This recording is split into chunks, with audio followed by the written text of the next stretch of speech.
गोंडा के सभी सम्मानित प्रेस के साथियों का अभिनंदन करता हूं। आप सबका उत्तर प्रदेश की सरकार की तरफ से स्वागत करता हूं।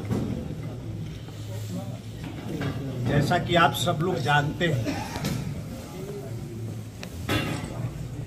कि मोदी जी की सरकार ने अपना बजट प्रस्तुत किया है। सरकार ने यह भी फैसला किया है कि जो बजट आया है उस बजट के बारे में जो आम जनता है उसको भी जानने का हक है। हमारे जो गांव में रहते हैं, हमारे जो किसान हैं, हमारे जो नौजवान हैं, वो भी भारत की जो सरकार ने बजट प्रस्तुत किया है उससे वो जुड़े। इस नाते आज आप सब लोगों के बीच में आना हुआ। अभी जिले के तमाम प्रबुद्ध लोगों के साथ, तमाम व्यापारी भाइयों के साथ, शिक्षक वर्ग के साथ, युवाओं के साथ अभी बजट पर एक गोष्ठी भी पार्टी ने आयोजित की थी, उसमें भी हम लोगों का जाना हुआ।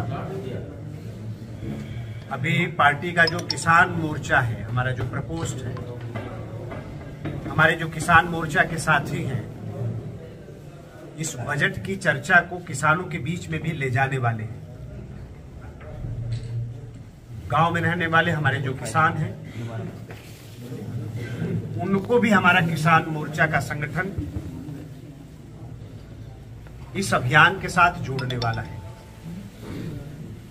आप सब लोग बहुत अच्छी तरीके से जानते हैं, मैं देश की सम्मानित मीडिया का इस बात के लिए अभिनंदन करता हूं।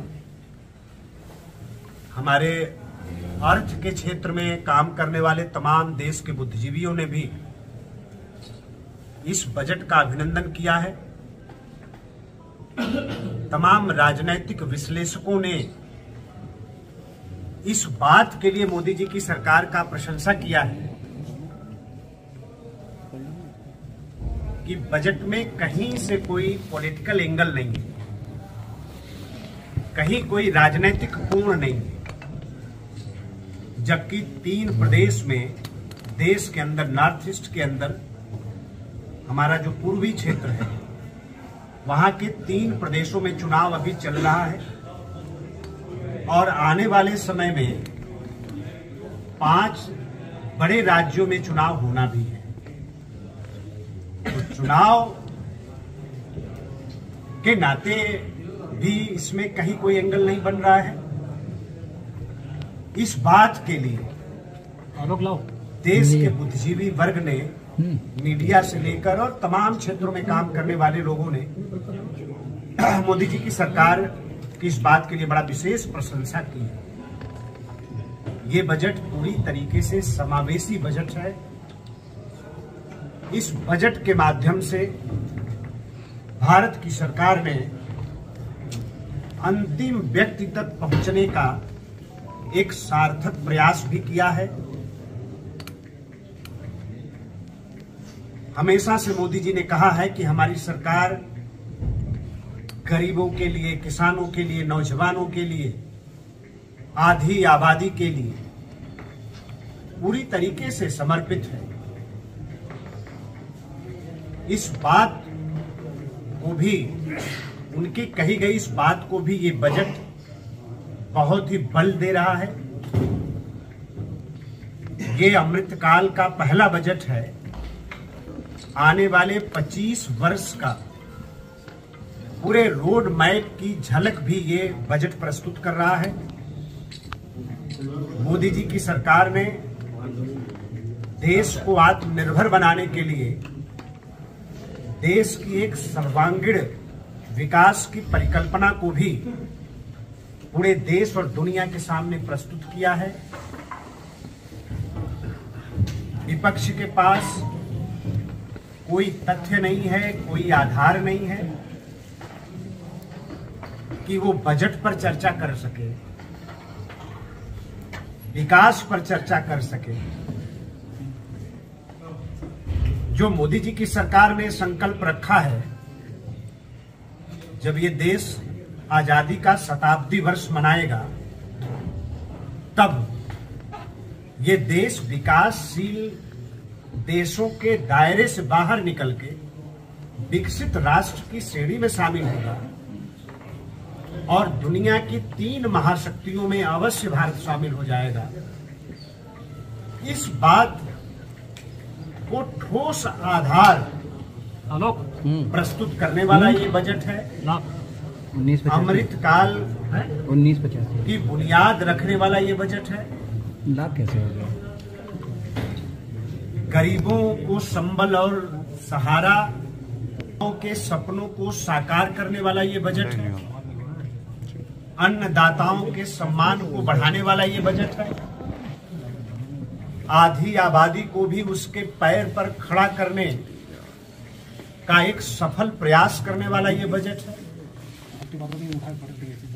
इसलिए इस बजट की सराहना आज पूरे देश और पूरे दुनिया में हो रही है। ये बात विपक्ष को पच नहीं रही है, इसलिए विपक्ष बजट पर चर्चा करने के लिए भी नहीं तैयार है। हाउस के अंदर बजट पर चर्चा करने की हिम्मत विपक्ष के पास नहीं है। विपक्ष देश को गुमराह करने का असफल प्रयास कर रहा है। पूरे देश का समर्थन और पूरे देश ने बड़ा दिल खोल कर दिल्ली की सरकार ने जो बजट लाया है, हमारी जो वित्त मंत्री जी ने जो बजट प्रस्तुत किया है, उसका अभिनंदन करता है। आप कोई पॉलिटिकल बात हो रहे? राहुल गांधी जी ने ये कहा है कि योगी जी रिलीजियस लीडर नहीं है, एक मामूली ठग है। देखियो, 19 के चुनाव से जस्ट पहले जब अपने नैतिक कर्तव्यों का आधार बनाकर भारत की सरकार ने हम भी चौकीदार हैं का कैंपेन शुरू किया, तो उस समय राहुल जी ने क्या कहा, वो बात भी आप लोगों को याद होगी।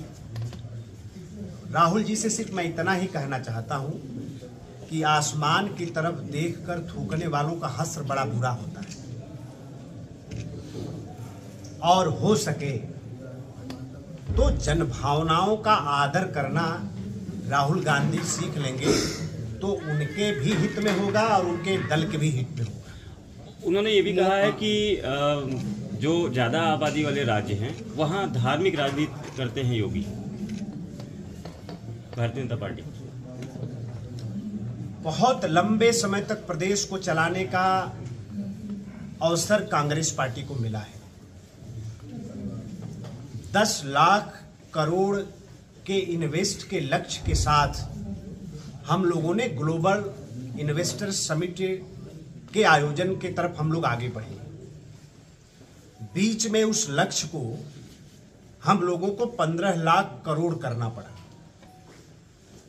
फिर जिस तरह से दुनिया के अंदर और भारत के जो निवेशक, उनका जिस तरह से समर्थन हमारे कार्यक्रम को आया,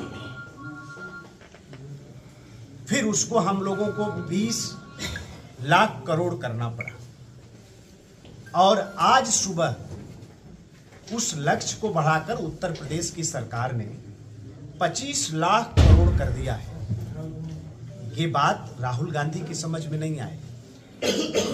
उनको तो बस एक बात समझ में आती है कि इस देश पर हुकूमत करने का सिर्फ हमारे खाते में हमें रजिस्ट्री है, तो सत्ता से बाहर है। 10 साल तो दिल्ली सरकार में धीरे धीरे हो रहा है, प्रदेश सरकार में तो अब उनका नाम लेने वाला भी कोई नहीं बचा।